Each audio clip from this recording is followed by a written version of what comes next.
2026 നിയമസഭാ തെരഞ്ഞെടുപ്പിൽ പാലാ നിയോജക മണ്ഡലത്തിൽ നിന്ന് പ്രമുഖ മുന്നണികളുടെ സ്ഥാനാർത്ഥികളായി ആരൊക്കെയാകും മത്സരരംഗത്തുണ്ടാകുക എന്നുള്ള ആകാംക്ഷ രാഷ്ട്രീയ വൃത്തങ്ങളിൽ ഇപ്പോൾ തന്നെ സജീവമാണ്. ഇതുമായി ബന്ധപ്പെട്ട് നിരവധി റിപ്പോർട്ടുകൾ അനുദിനം എന്നവണ്ണം മുഖ്യധാരാ മാധ്യമങ്ങളടക്കം സംപ്രേഷണം ചെയ്യുന്നുമുണ്ട്. UDFനെ സംബന്ധിച്ചിടത്തോളം സ്ഥാനാർത്ഥിത്വത്തിൻ്റെ കാര്യത്തിൽ ഇപ്പോൾ യാതൊരു സംശയവുമില്ല. പാലായുടെ സിറ്റിംഗ് MLA ആയ ശക്തമായ ഇടതു തരംഗത്തിനിടയിലും ജോസ് കെ മാണിയെ പോലൊരു കരുത്തനെ 15,000-ലധികം വോട്ടുകൾക്ക് പരാജയപ്പെടുത്തിയ മാണി സി കാപ്പൻ തന്നെയായിരിക്കും 2026 UDFിൻ്റെ സ്ഥാനാർത്ഥി. കാപ്പൻ്റെ പ്രധാനപ്പെട്ട തെരഞ്ഞെടുപ്പ് പ്രചരണം എന്ന് പറയുന്നത് തന്നെ 2026 ഒരിക്കൽ കൂടി MLA ആയ UDF അധികാരത്തിലെത്തുമ്പോൾ കാപ്പൻ പാലായ്ക്ക് വേണ്ടി മന്ത്രിയാകും എന്നുള്ളതാണ്. അതിനാൽ തന്നെ സ്വാഭാവികമായും മാണി സി കാപ്പന് അനുകൂലമായ ഒരു വികാരം UDFന് കൃത്യമായ മേധാവിത്വമുള്ള ഈ മണ്ഡലത്തിൽ നിലനിൽക്കുന്നുമുണ്ട്. 2024 പാർലമെൻറ്റ് തെരഞ്ഞെടുപ്പിലും 2025 തദ്ദേശ തെരഞ്ഞെടുപ്പിലും UDF പാലാ നിയോജക മണ്ഡലത്തിൽ ഉജ്ജ്വലമായ പ്രകടനം കാഴ്ചവെക്കുകയും മിന്നുന്ന വിജയം നേടിയെടുക്കുകയും ചെയ്തിട്ടുണ്ട്.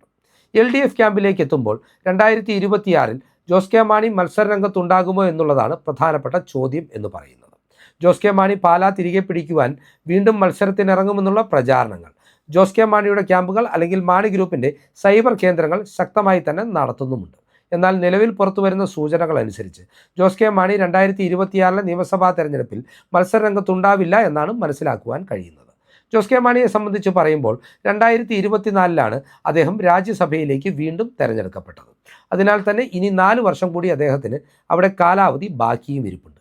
അതുപേക്ഷിച്ചുകൊണ്ട് നിലവിലെ രാഷ്ട്രീയ സാഹചര്യങ്ങളിൽ ശക്തമായ ഭരണവിരുദ്ധ വികാരം നിലനിൽക്കുമ്പോൾ പാലാ പോലൊരു മണ്ഡലത്തിൽ മത്സരരംഗത്തിറങ്ങുവാൻ ജോസ് കെ മാണിക്ക് വലിയ ആശങ്കയുണ്ട്.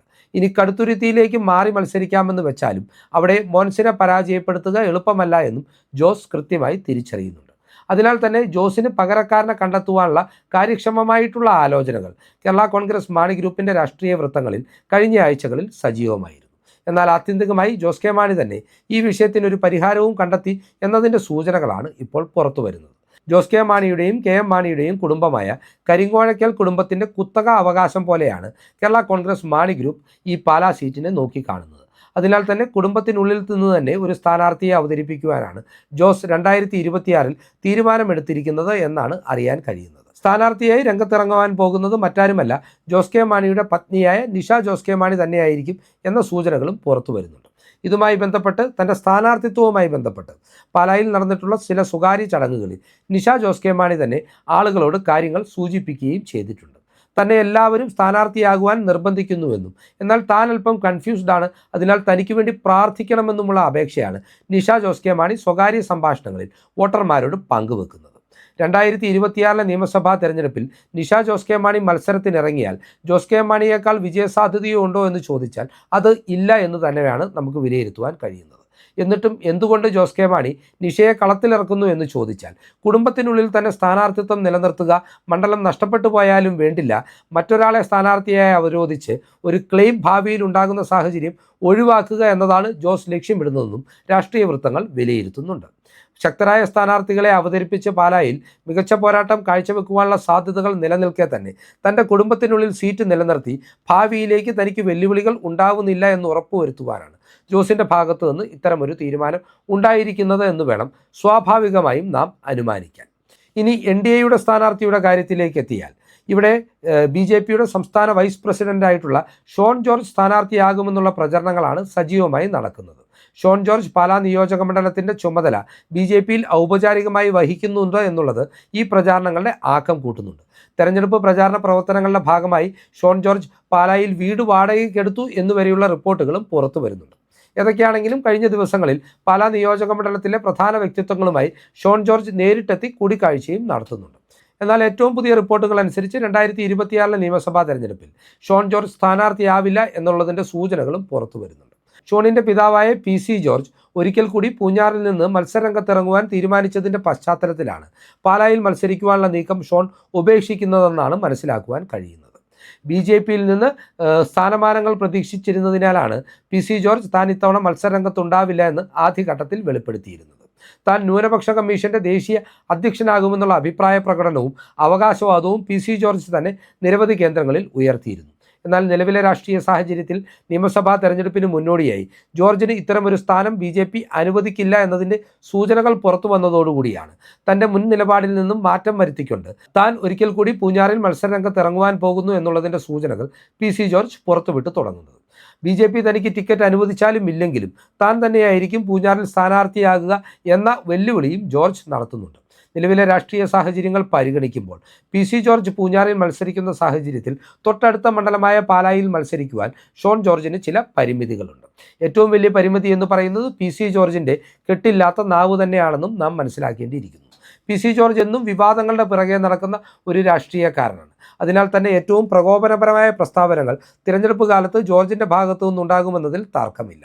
പൂഞ്ഞാറിൽ ജോർജ് മത്സരിക്കാൻ ഇറങ്ങുമ്പോൾ മുഴുവൻ സന്നാഹങ്ങളും അങ്ങോട്ട് കേന്ദ്രീകരിക്കേണ്ട കാരണം പറഞ്ഞുകൊണ്ട് ഷോൺ ജോർജ് അതിനാൽ പാലായിലെ തെരഞ്ഞെടുപ്പ് രംഗത്ത് നിന്ന് ഒഴിവാകുമെന്നുള്ള സൂചനകൾ ഇപ്പോൾ തന്നെ അനൗപചാരികമായി ഷോണിനോട് അടുത്ത വൃത്തങ്ങൾ പുറത്തുവിടുന്നുണ്ട്. എന്നാൽ PC ജോർജ് പൂഞ്ഞാറിൽ മത്സരിക്കുന്നത് കൊണ്ട് മാത്രമല്ല ഷോൺ പാലായിൽ നിന്ന് പിന്മാറാൻ ആലോചിക്കുന്നത് എന്നുകൂടി നാം മനസ്സിലാക്കേണ്ടതുണ്ട്. നിലവിൽ UDF അനുകൂലമായ ശക്തമായ വികാരം നിലനിൽക്കുന്നതിനാൽ ഇടതുമുന്നണിക്കെതിരായി പോൾ ചെയ്യപ്പെടുന്ന വോട്ടുകളെല്ലാം UDF പാളയത്തിലേക്ക് എത്തുമ്പോൾ BJP 2016 പിടിച്ച അത്ര പോലും വോട്ട് തനിക്ക് പിടിക്കുവാൻ കഴിയാതെ പോയാൽ അത് രാഷ്ട്രീയ ജീവിതത്തിൽ തനിക്ക് വലിയ കളങ്കമാകുമെന്നുള്ള തിരിച്ചറിവും ഷോണിൻ്റെ ഈ തീരുമാനത്തിന് പിന്നിലുണ്ടെന്നാണ് അറിയുവാൻ കഴിയുന്നത്. ഇനി ഏതെങ്കിലും കാരണവശാൽ PC ജോർജ് മത്സര രംഗത്ത് നിന്ന് പിന്മാറിയാൽ പോലും പൂഞ്ഞാറിലോ പാലായിലോ മത്സരിക്കുവാൻ ഷോൺ താല്പര്യപ്പെടുന്നില്ല എന്നും അതിനേക്കാൾ വിജയസാധ്യത ഷോൺ ജോർജ് തനിക്ക് കാഞ്ഞിരപ്പള്ളിയിൽ കാണുന്നുണ്ട് എന്നുള്ളത് സൂചനകളും പുറത്തു വരുന്നുണ്ട്.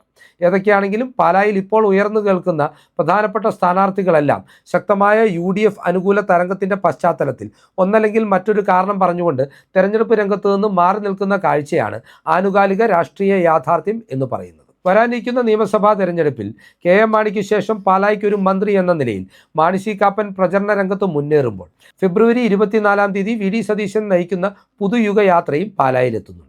ഈ യാത്രയുടെ ഭാഗമായി UDFൻ്റെ പ്രധാന നേതാക്കളെയെല്ലാം സാക്ഷിയാക്കി ഔപചാരികമായി തന്നെ മാണി സി കാപ്പൻ്റെ സ്ഥാനാർത്ഥിത്വവും ഈ യാത്രാവേദിയിൽ പ്രഖ്യാപിക്കുമെന്നും സൂചനകൾ പുറത്തു വരുന്നുണ്ട്.